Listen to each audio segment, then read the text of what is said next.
man. Policing in the 21st century is a relentless battle against violence, drugs, robbery, and organised crime. And it's not just our inner city cops who are in the firing line. Tonight on Brit Cops Frontline Crime, Devon and Cornwall specialist units take on vice. How much is she charging you? We didn't actually get to that. Didn't agree a price? No. Addicts. She's been injected, hasn't she? Well, she's just taken, it's quite clear, just injected some drugs, some heroin. And the cruel sea. When vehicles normally enter the water due to the weight of the engine, they end up on their roof.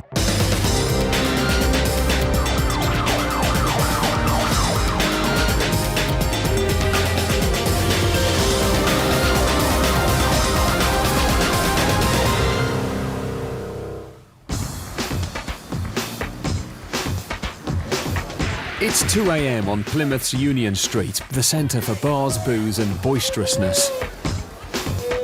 Tonight, the mix of crowds and cheap drinks means it's party time, but the city's cops are out in force in case there's an unwanted flare-up.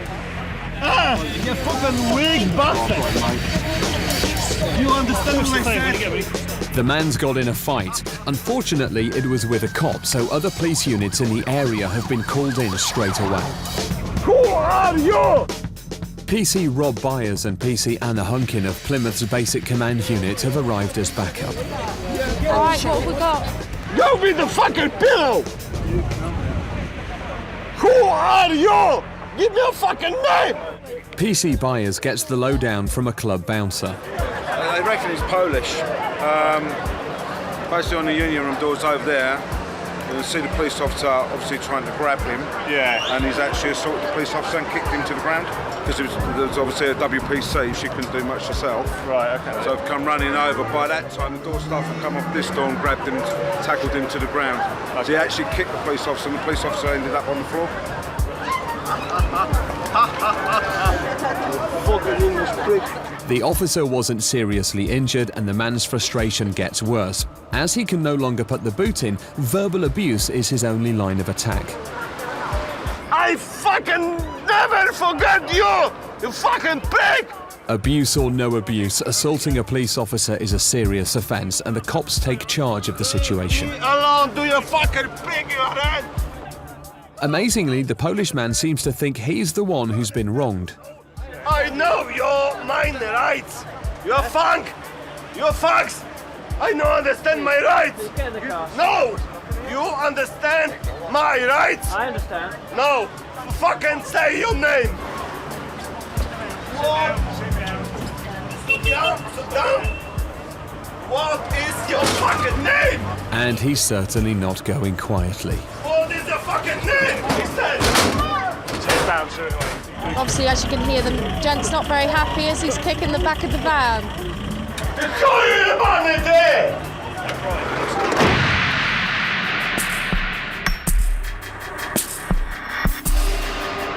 Plymouth's Specialist Tactical Policing Team, known as TPT, are an expert unit who work alongside the city's local police.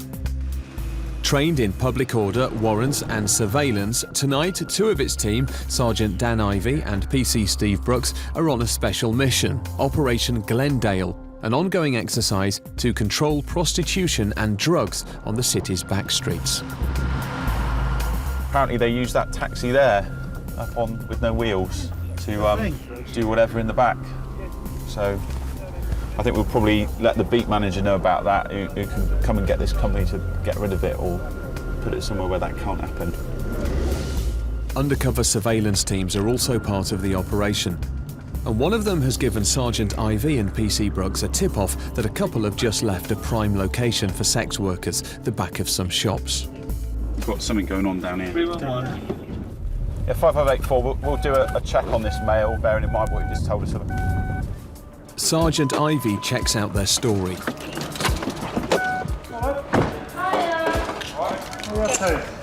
going home, we said they're on the road. Really? Where have we just come from then? Eh? We walked to the walkabout. Oh, the clip We up. was in the walkabout. I was going to go see my mate Daniel, but he's not down in. There. Just sit down there a minute, yeah? You push me Sit down. down now, not fall down now, yeah? It all seems perfectly innocent so far, but Sergeant Ivy wants to know what these two were doing in a place well known for prostitution. What were you doing around the back of Bathwick Tyres? Where? We was walking around there, he was waiting for me. What were you doing around there? He went for a wee. Right, okay. As the couple claim to have used the back of the shop as a toilet, Sergeant Ivy decides to fill them in on the neighbourhood. This street is known for prostitution. I'm not a prostitute. There are a number of known prostitutes down there. I never assume anything. It would be wrong of me to assume that. What I'm trying to point out to you is the reason that we've stopped to speak with you is because this area is frequented by prostitutes, and with prostitutes comes misuse of drugs. Right. I'm going to look in your handbag, all right? And the reason for that is because the reason I've just tried to explain to you. Have you got anything sharp in there? Any needles? No. You stand up for us a minute. As PC Brooks searches the man, Sergeant Ivy digs deeper into the couple's business, hoping to find something that'll either confirm their innocence or his suspicions that they're involved in prostitution. How long have you been with him for? I've been with him for about 4 weeks. You ever used street drugs? In the past, yeah. Not at the moment? No. Heroin and crack cocaine are substances which can be hidden anywhere, even in the weirdest places. And an everyday piece of toilet paper raises PC Steve Brooks' suspicions. What's in there? Oh, it's nothing. It's where I need a shit. And then got no bog paper and I'm carrying around. Keep bog rolling your sock, do you? Yeah, in case I need a plot. You get the urge that often, do you? Well, no, because at my house there's never no bog road, do you know what I mean? Hey, on your pocket. Sergeant Ivy is no stranger to tall stories and checks back with the undercover team. Yeah, could you just describe to me the circumstances before we got there? She says that they're together, but I don't believe her. I think she's a Tom, but I just want to know the circumstances of her. Tom is slang for prostitute, and Sergeant Ivy learns from the undercover unit that a mystery second man was involved who was seen to give the woman money, which means he was probably the customer and the man with the woman could be the pimp. This, the strange wad of toilet roll and Sergeant Ivy's gut instinct all suggest the woman is lying. Okay, that's all. Thanks for your time, folks. I think you know what goes on around here. Yeah, well, I won't be walking down this road again, I can assure you. No idea. Thank you. Good night. Sergeant Ivy has his own suspicions. She had 40 quid in her bag in £10 notes. Be about right. And about 15 condoms. There's nothing illegal in having 15 condoms, but such a number further flags up Sergeant Ivy's doubts, and he's determined to prove himself right. She seemed to us to be quite surprised it was an area frequented by prostitutes, but I think that's a load of rubbish. Yeah, so what we'll do is just drive around the back and see what we can find. But I don't know if you saw, he had a load of tissue tucked in his sock, which he told us was in case he needed a poo. My policeman's instinct tells me that she is actually a prostitute and he is her pimp, but we couldn't prove it on this occasion. But that's certainly what the information would suggest. The search for proof takes the cops back to the place where the couple were seen with another man, possibly a punter. They wouldn't have climbed over there, would they?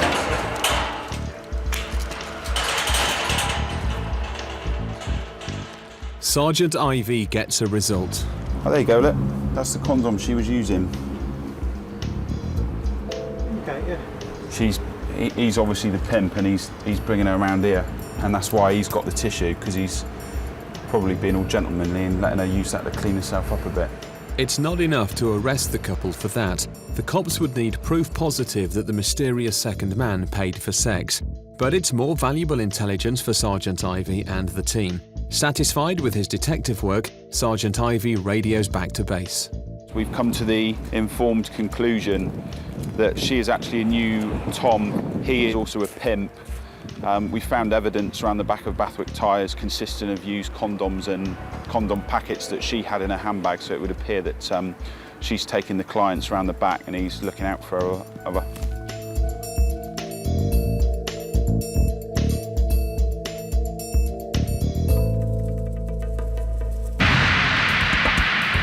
Coming up, hard drug crime. The dealers, The users... It's just injected for the look of it. A lot of twitching and jerky movements. And a dog duty below the surface for Devon and Cornwall's Marine Unit. Are you in a position to bag the body in the water over?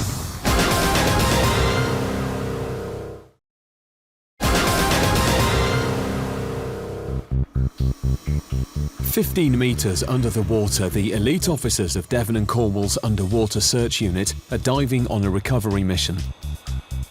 A van has been submerged and there might be people on board.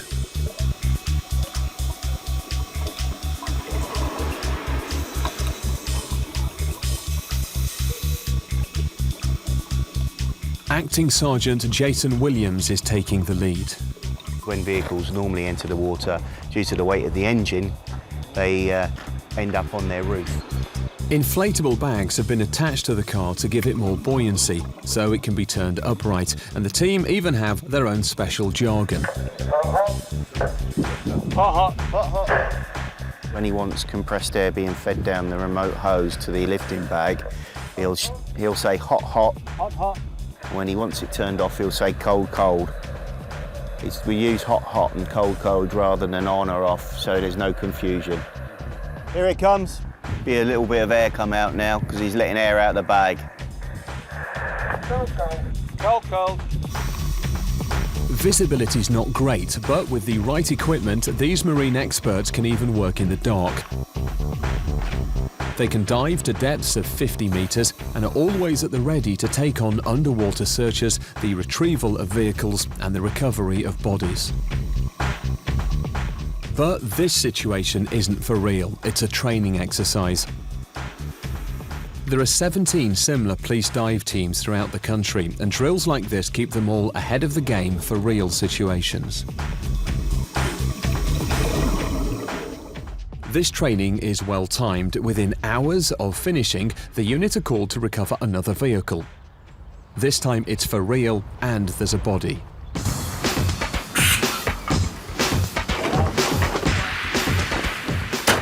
There's believed to be a person in the car, therefore we've had a call back in to go and retrieve the body and retrieve the car. Body bags as well, mate. The team have to de-rig as they're going by road. It's an hour's journey, so PC Peter Goff calls ahead to the harbour master to pave the way. Victor from Oscar Golf 3-4, we are in a position to continue not only with the recovery of a body, but also with the vehicle. A civilian diver has already marked the area with a buoy where the car has sunk 8 metres below the surface. Other police are already at the scene, but no one seems to know exactly what happened. Well, the witnesses initially think there's only one person in the vehicle and described the person as a female. We've since had witnesses from the far side of the water saying that there was 2 people in the water and there was a male person described approximately in his 40s in the driver's seat.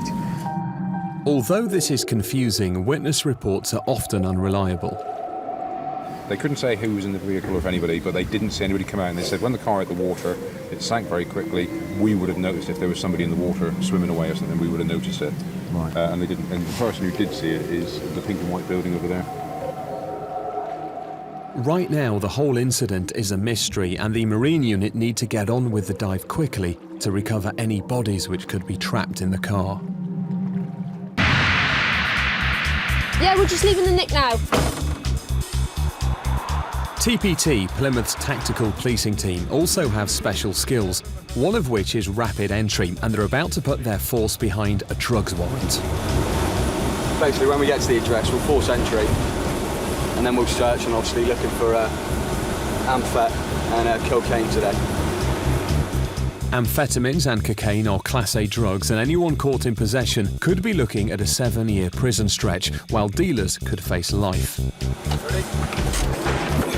The cops have had a strong tip-off that drugs are in the house, and they're confident that they're not going to come away empty-handed. Please,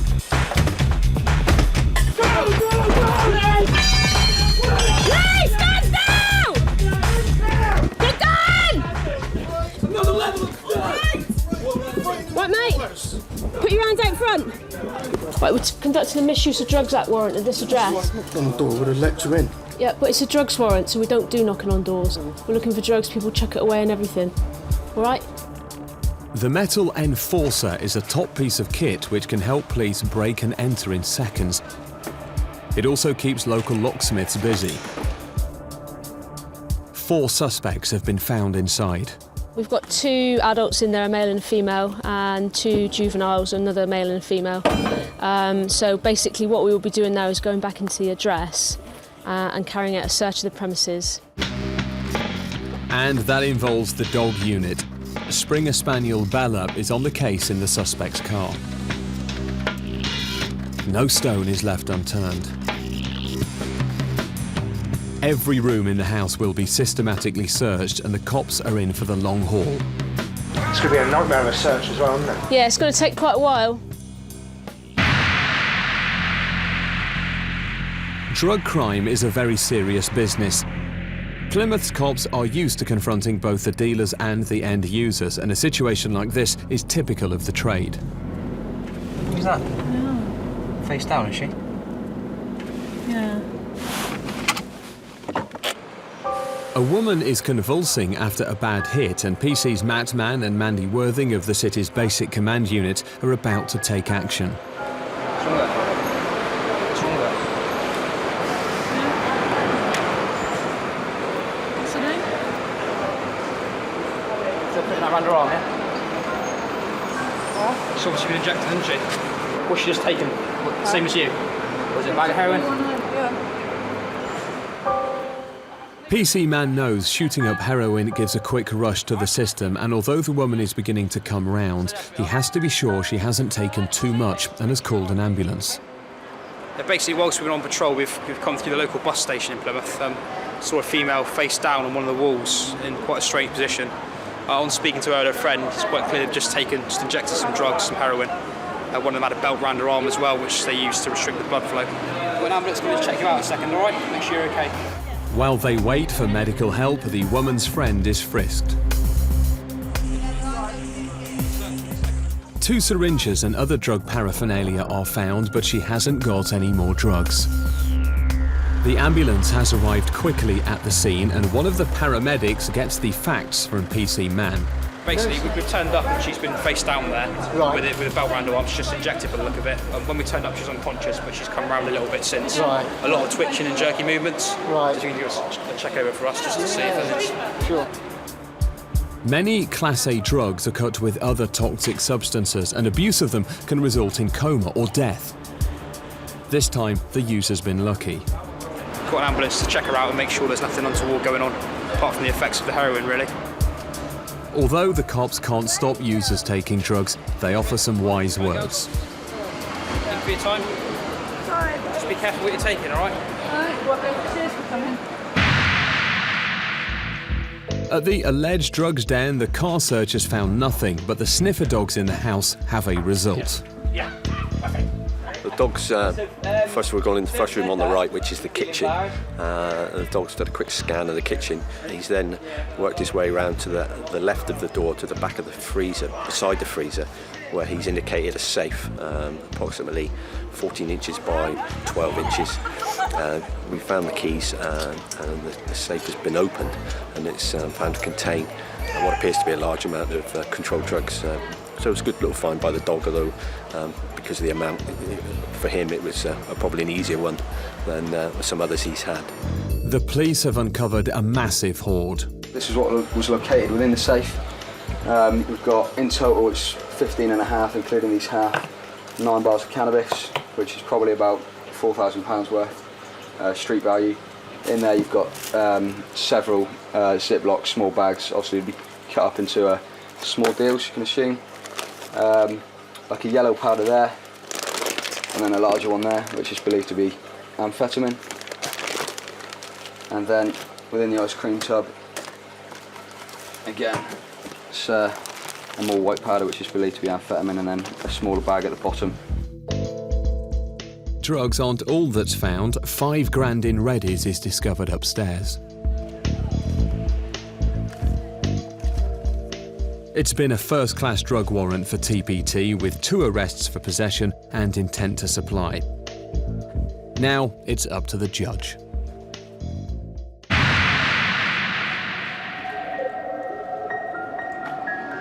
The light is fading and the marine unit at the harbour are getting ready to search the sunken car.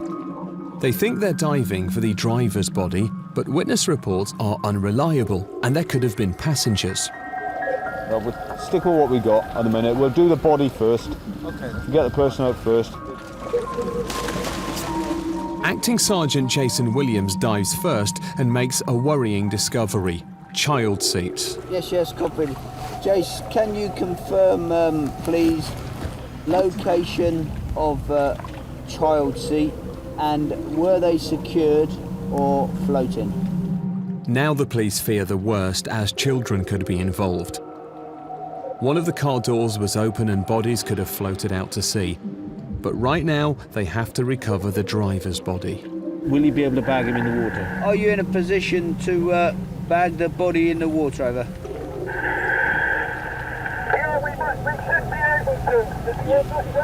Yes, please, if possible. Yes, please, if possible, Jason. To get the body back to shore and into the ambulance as soon as possible, the Marine Unit's friends on the water, the lifeboat service, have been called in to speed things up. Gonna get the RNLI crew. They can take the body, they'll hold the body on the side of their rib and take it round to the slipway, okay? And now comes the grim task of removing the body, and the situation's made even worse as there could have been children in the car. PC Golf contacts control on his mobile.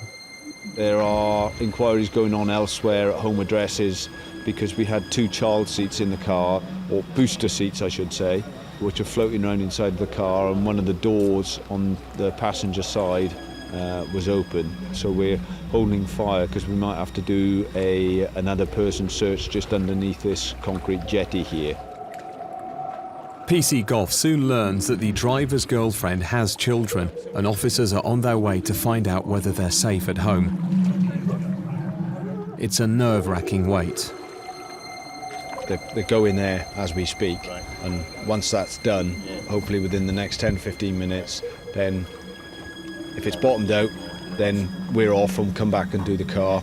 If not, then we've got a bit more of a search to do. Within 15 minutes, PC Golf gets the all-important call. You've been trying to phone me? Yeah. Okay. Stand down, stand down. The all clear. The children are safely at home with Mum. Now the dive team can call it a night. We'll be coming back tomorrow. Yes, please. Thanks very much, lads. Appreciate that. We're going to be returning tomorrow to recover the vehicle, seize it to make sure obviously there's no faults with it, and try and ascertain obviously the cause for the vehicle going in. Right. Coming up, the traffic cops are on a stakeout for a suspicious car. The informant suggested that if we park up here out of the way, it may well come back. A foreign visitor gets to grips with the local lingo. Please do not fucking jacket. Yeah? I'm going to give you a fucking back to my ship. And PC Simon Boubia meets a fan. You've been a nice guy tonight, man. I am a nice guy.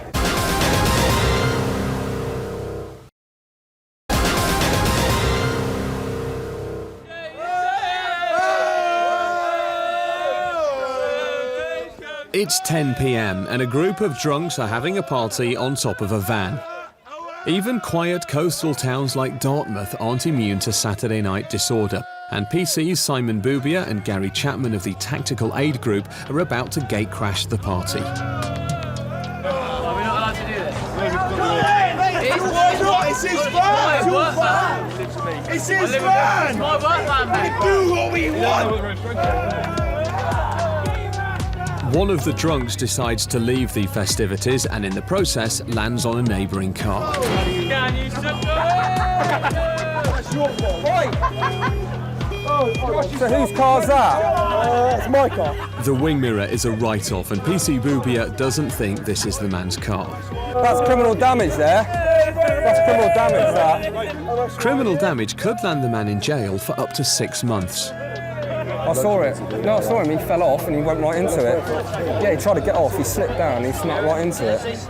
We don't want to arrest you, but that is an option, okay? All right, okay. Well, I've given you. Oh, listen. In situations like this, honesty really is the best policy. Right, can I say one thing? Go on. The name I gave was wrong.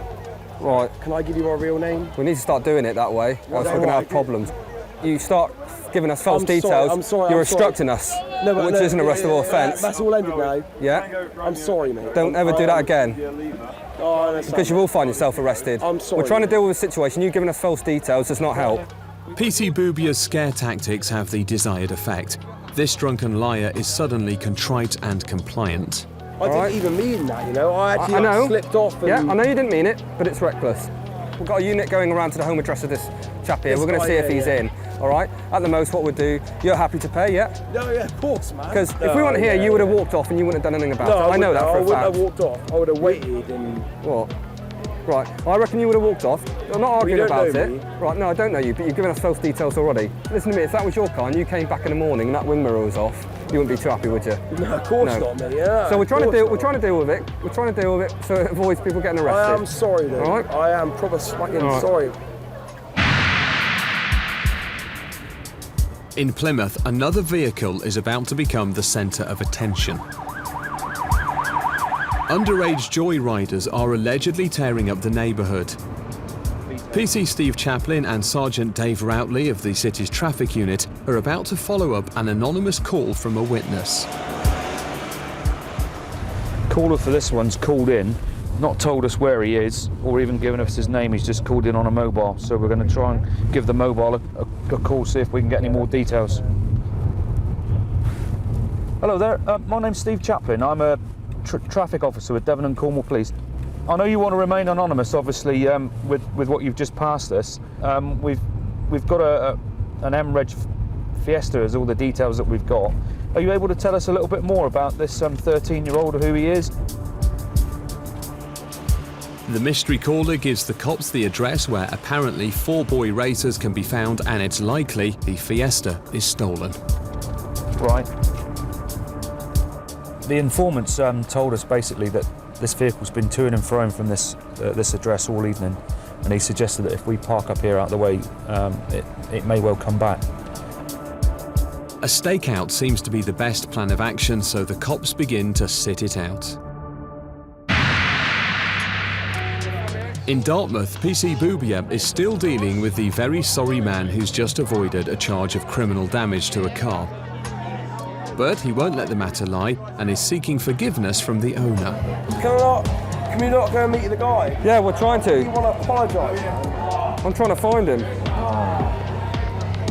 PC Boobia is trying to clear things up as quickly as possible. There's no point going around because he's in bed, he's got kiddies, so we're just going to pass your details. Yeah, cheers, Dave, thanks. Yeah, you got my details. Got your details. So we'll pass the details over to him, and then we'll get his details so you've got them. Yeah. You can both make contact in the morning. As the drunk can't confess his sins in person, he still wants PC Boobia to know how sorry he really is. You've been a nice guy tonight, man. I am a nice guy. I know you are, man. I know. I'm sorry, mate. All right. I'm sorry. Save the night in the cells. I'm sorry to ruin your night and waste. Save me. I'm sorry. All right, guys. That's all right. That's all right. Just listen to what these guys are diamond. These guys are diamond. We'll leave you to it. He's quite happy to pay for the damage. So all parties are happy with that. I think they're going to give a call in the morning, and that'll be sorted sometime tomorrow. Plymouth has the biggest naval base in Europe, and when foreign navies are in dock, Union Street is the magnet for shore leave. Tonight, a drunken Dutch sailor is about to experience the long arm of the British law with the tactical policing team. I just need you to move away from the doorway. For PC's Tim Derrick and the fittingly named Leon Beer, this is a common scenario. The man's had a run-in with some locals in a pub. I was in there, and of course, in a busy place like this, when somebody gets pushed, other people get pushed, so I get the blame or anything. They ejected you, that's great, which they can. This is fucking okay. Great. If they just get the fucking jacket, hey, don't sweat. Keep your language just down. Don't sweat. But the sailor wants to return to the bar for his jacket as it contains his naval ID. They're going to give me a fucking jacket. Yeah? And I'll get you fucking back to my ship. Yeah? And you get us all fucking back to your home. Yeah? The sailor's command of the English language isn't doing him any favours. I haven't sworn at you. I haven't sworn at you. In our vicinity. I've been swearing. Yeah? In public, which is an offence. This man's more concerned for his jacket than being arrested. Can't find it? No problem. They'll come back tomorrow for it. Right, they can't find your jacket. This is an argument which could run and run. If it is not there, they're just fucking around. Well, it's not there. You'll have to come back in the morning to get it. If it is not there, you are just fucking around. No, I'm not. Yes, you are. No, Did you check? I don't muck around. Did you check? No, and I'm not going to check. No, you didn't check. No, Did you I not have no check? intention. Of course you did Right, not check. come over here and we'll speak Why to did your you not colleagues check? over there. Come over here. Speaking to your Navy colleagues now. The cops have finally had enough, and shore leave for this sailor is cancelled as he's handed over to the naval police to get him back to his ship. Right, have a seat in there, fella. Mind your head. We have a naval provost patrol who assist us with the military getting him back to base. They'll take him back to base now, get him onto his ship, and in the morning he can come back and find his jacket.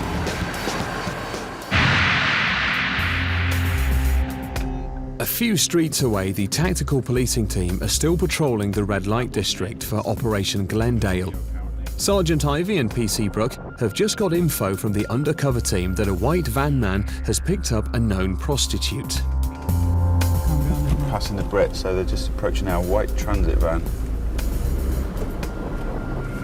Here we go, that's the one there. The cops move fast to catch up with them.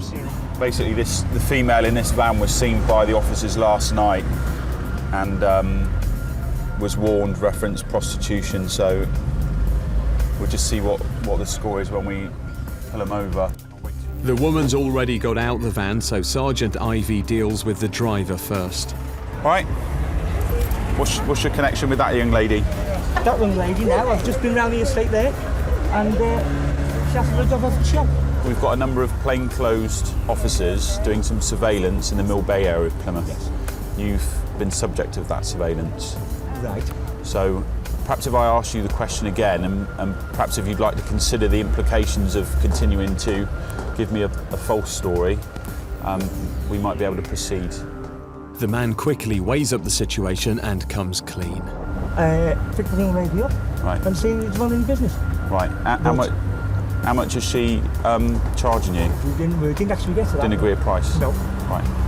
Tonight, the cops are concentrating on gathering intelligence, so the white van man gets a warning, but his details will be added to the local police database.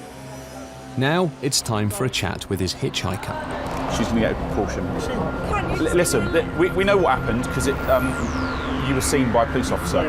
Basically, you've told him to pick you up around the corner, and he's picked you up in King Street. Yeah? The problem that we've got with that is that it's a residential area. If you can just bear in mind that if you bring it into a residential area, then the police get a lot of calls, and then we give you more attention. Yeah, and we want to avoid that. All right. Although the police can't control prostitution, they can control where it goes on. Now the woman has been told to leave the area, she puts in a cheeky request. You take care of yourself, all right? You couldn't give me a lift? No. See the side of the car, what's it got written on it? Not taxi, is it?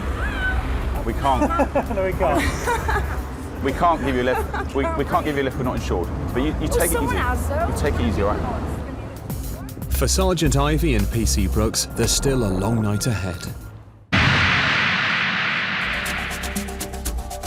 At the stakeout across town, PC Steve Chaplin and Sergeant Dave Routley are still waiting for the Joy Riders to make an appearance in the Fiesta. And it's not long before they pitch up. Yeah, the vehicle's outside the address now. The cops are ready to pounce.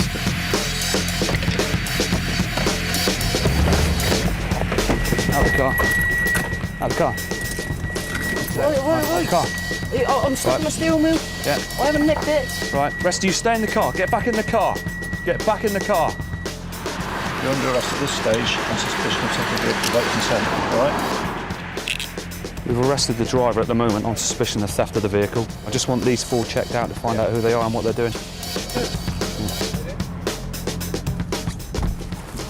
Has he said whose car it is yet? Mum's. It appears the mother of a friend of the underage driver has allowed him to use her car to go to the shops. Just chatting to Mum. Yeah. She said that was a friend of her daughter's. Yeah. She'd given him permission to go out and get the case of beers to the auto shop, basically.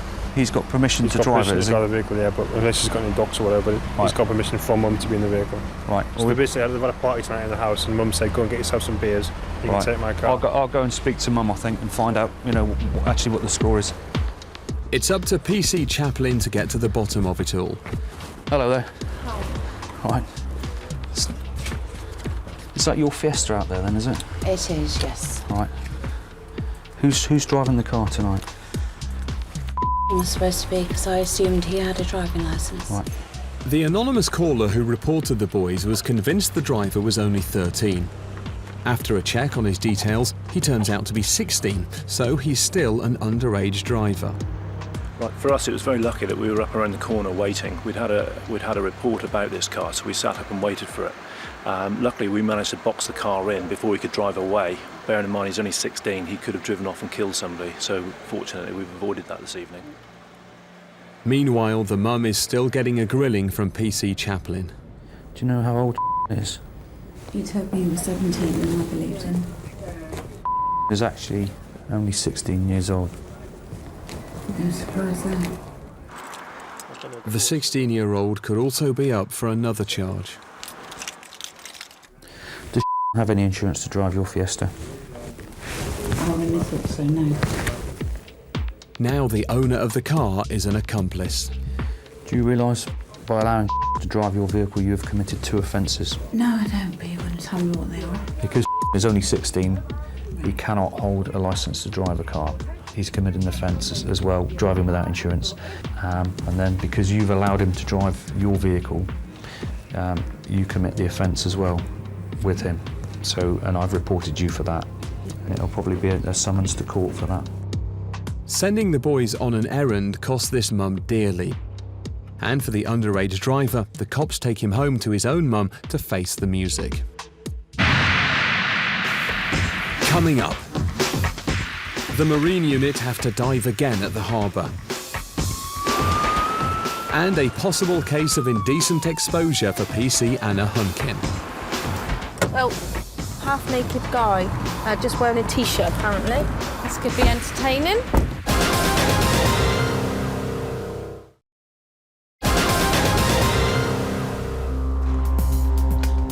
It's high tide and 8 metres underwater. The car, which went mysteriously into the harbour, is about to be searched and recovered by the TAG Marine Unit. There had been fears that children were passengers, but thankfully the driver was alone and his body was recovered last night. Now it's time to retrieve any evidence and get the car back onto dry land. PC Peter Goff is organising the operation. First couple of divers in, we're going to do some filming. We have to see some property from inside, which is fine. Then we'll have a second pair of divers that will go in, and what they will do, they will attach a lifting bag. Yesterday, the dive unit underwent a regular vehicle retrieval training exercise, so the lift should run smoothly. And the harbour master has a master plan. All right, yeah, that makes life a lot easier for us. Right, lads. Slight change of plan. We might not have to bother using the lifting bags. Because it's a close proximity lift, it'll be an up and down, so the high ab will lift it slowly. A crane on a barge will carry out the lift, but first the divers need to collect and photograph evidence. Harry's going in and so is Pinky, so if we can get these two ready and get them in the water, time is money, all that sort of stuff.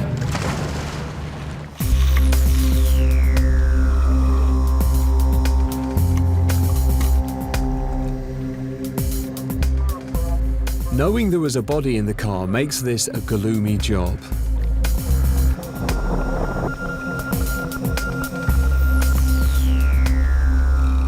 It's not pleasant down there, and the smashed windscreen indicates that the car must have entered the water at speed.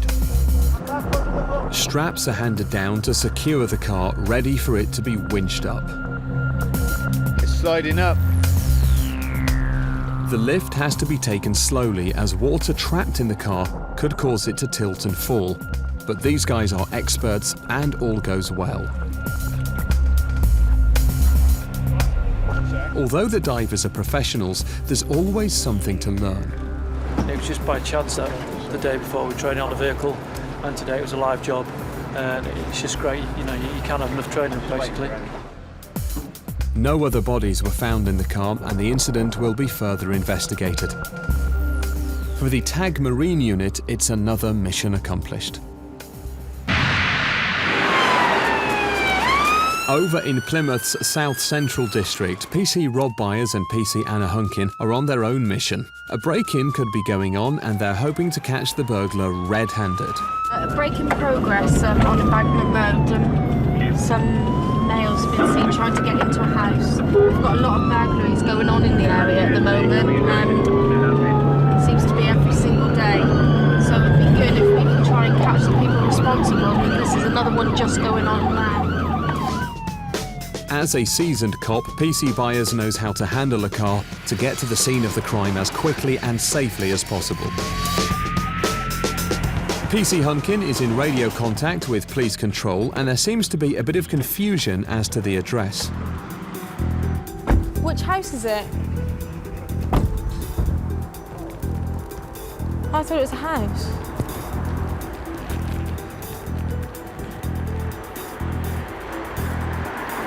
The vehicle, Lee. I thought it was a house. I'll break on the vehicle, all right. I took it as it was a house. Still in touch with base, PC Hunkin has received an interesting update. It's apparently the person that lives in the house, it's their child who's broken in because they've lost their key. So. There may have been a lot of break-ins going on in the area, but there are no burglaries here. Immediately, the cops have to respond to another incident, a possible flasher walking the streets. Well, half-naked guy, just wearing a t-shirt, apparently. This could be entertaining. Other officers already on the scene were quick to cover the man up. But it turns out he's not a flasher, he's a diabetic and is confused as a result of a seizure. You're hypo, are you? Diabetic, type 1. I did phone the ambulance. Yeah, no trouble, mate, we'll sort you out. We'll get you a sugary drink, chap, and then we're going to pop you in the car, all right? Save you, obviously, sitting here and everyone staring at you, all right? A diabetic seizure is caused by either too much or too little blood sugar. To prevent a coma, it's vital to get glucose into the system as soon as possible, and a high-energy drink often does the trick. Is that all right? I think that looks good. Yeah. To protect his modesty, the cops take the man to their car while they wait for the ambulance to check him over. Yeah, 30, just to update the log, the male has had a fit of some kind and can't understand why he's walking around half naked. Did he just say he woke up and he didn't know where he was or something? Yeah. Right. It's quite handy. One of our colleagues is actually diabetic, so he's given him a couple of glucose tablets just to get him sugared up, really. Got an ambulance towards just to check him out, and then hopefully we'll be able to drop him home once his memory starts coming back again. It's all in a day's work for Devon and Cornwall's frontline cops.